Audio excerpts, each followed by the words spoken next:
What's up and good afternoon guys. For today's vlog, bebenta na po natin si Benelli at si CBX 150.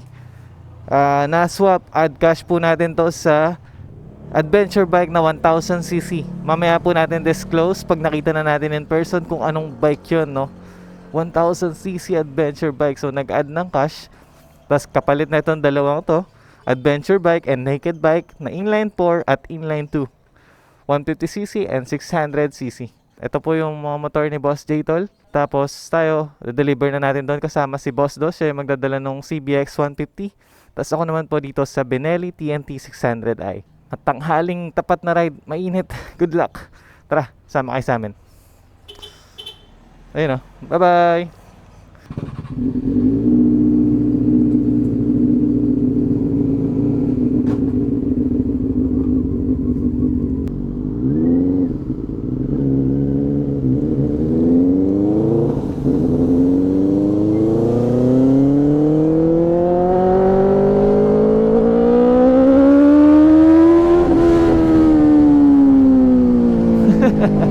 Sumisigaw.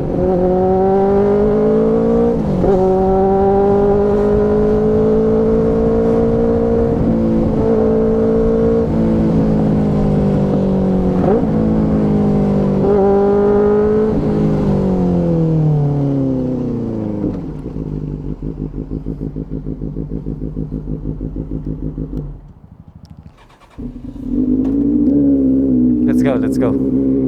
Di-disconnect nga pala yung intercom. Chat.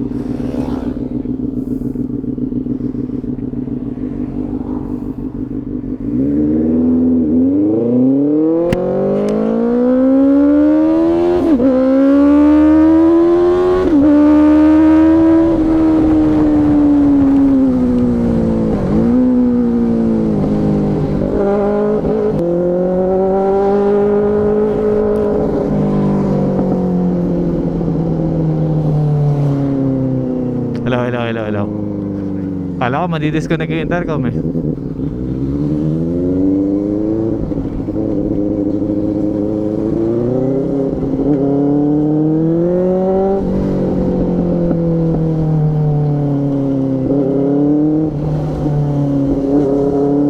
Saan ka na banda niyan, boss? Layo mo pala. Saan ka banda? Mayor. Okay. Nasa unahan natin si Boss Dos at de-deliver na namin itong dalawang unit. Let's go guys, daan tayo MacArthur.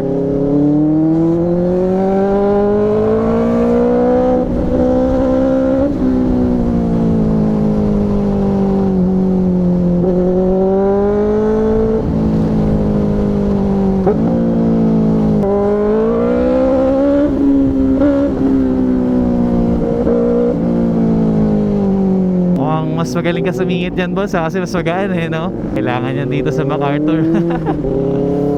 So yun nga po pala, no? Para sa mga matagal naman nagbi-big bike na at nasanay na sa big bikes after ng mga scooter at small cc bikes, pag bumalik po kayo ng small cc, yun nga daw po, maiksi yung gearing, pero ang gaan at mas madali isingit.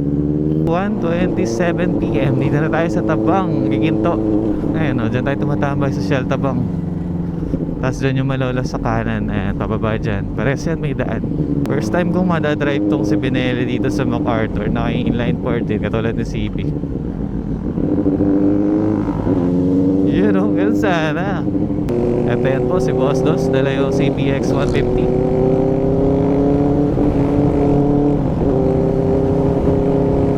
Maluwag dito banda sa Giginto, papuntang LTO at Walter.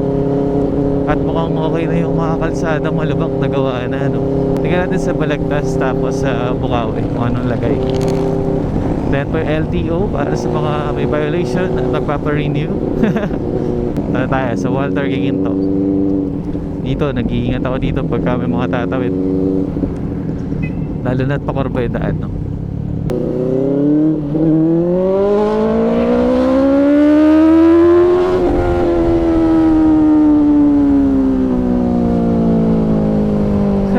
Rinig mo yan?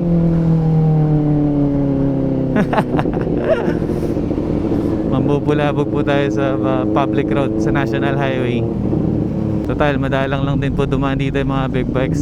So, laging expressway parinig po natin sa kanila ang ganda ng tunog ng isang inline 4. Kala mong F1.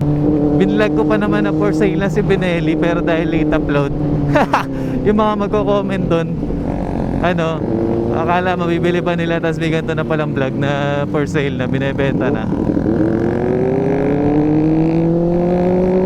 Hataw, hataw. Okay.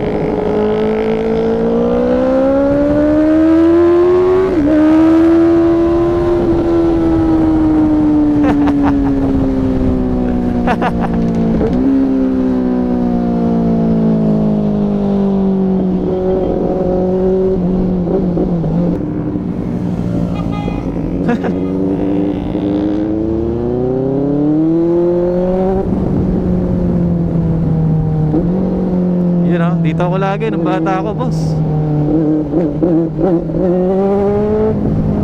Sarap.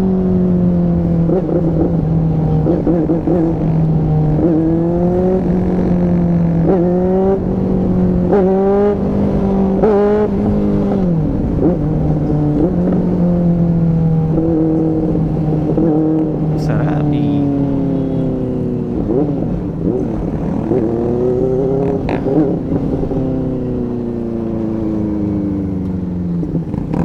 Ganda yan pag sumingit-singit yan, tapos sumunod ako sa likod mo.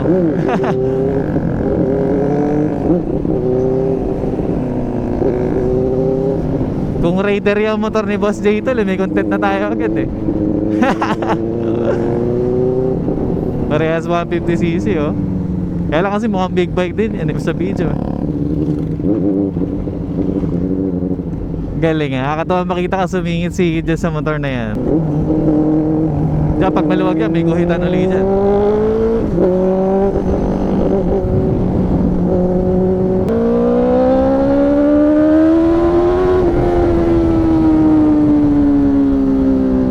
Oh, bulabog. Lapit lang boss, ano? Sulit na sulit intercom dito. Hindi na masyado nag-i-static eh. Sa expressway, hindi na masyadong kinakaya ni Freedcon KY Pro. Bukawi na po tayo. Nandun na yata sila, nag-chat na eh. Sige.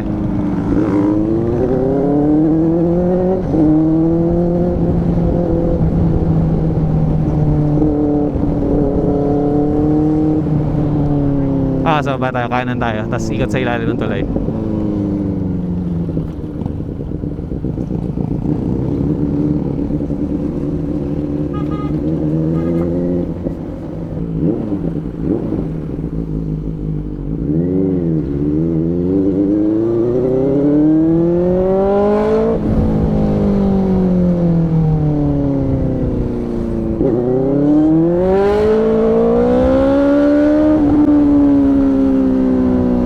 Makakapanood ng vlog ko na for sale si Benelli, dahil na-sold na rin po pagka-upload ko nun. Hindi ko pa na-edit.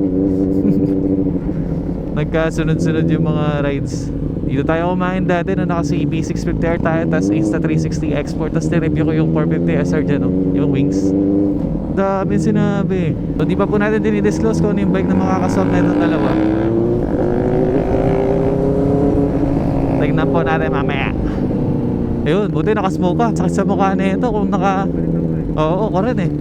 Paglabas ko ng bahay, naka clear lens. Naku po, hindi ka ako. Palitan natin yan. Kung nag-expressway tayo, isang piga lang yun ah.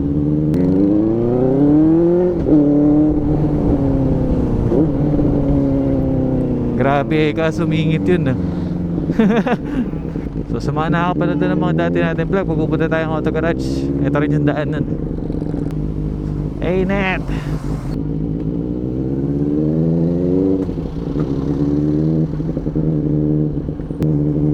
Yun, nagko-connect din sila oh. Cute. Sa Cardo ko automatic eh no. Kanan na dito. Sa Cardo automatic eh no. Yun know, para pupunta lang ng auto garage ah. Pinagpawisan na ako. First time ko lang mapagpawisan sa pagmumotor ah. Dahil lately malalamig ang mga rides natin, or di naman kaya gabi. Mga ilang buwan din na hindi tayo na pagpawisan. Ayun oh, Kim ko. Oh, how? Palabay. no? Ang cute. Diretso lang din.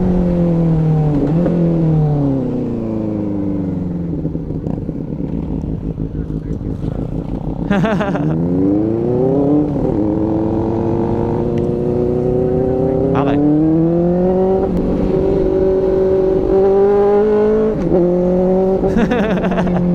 Yung mga masarap makita sa camera natin. BBB.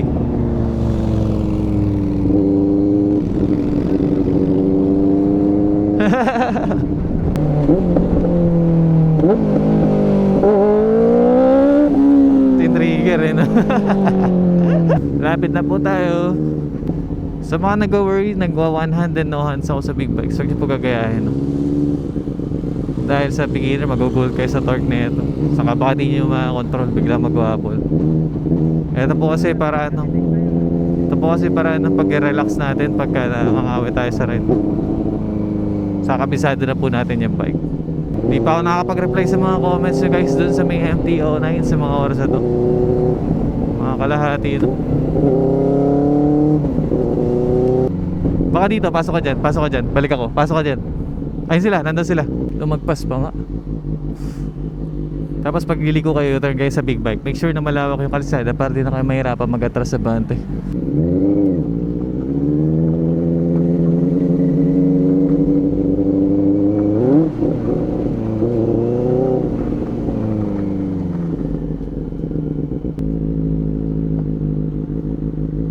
Andito na po tayo sa Call Bikes. Ayun na. Ang init sa MacArthur. Joke lang. Boss, gandang tanghali po. Ayun na po. B-Strom Suzuki 1000. Bigat ba? Pwede pa po boys. Ay boys, ay sir.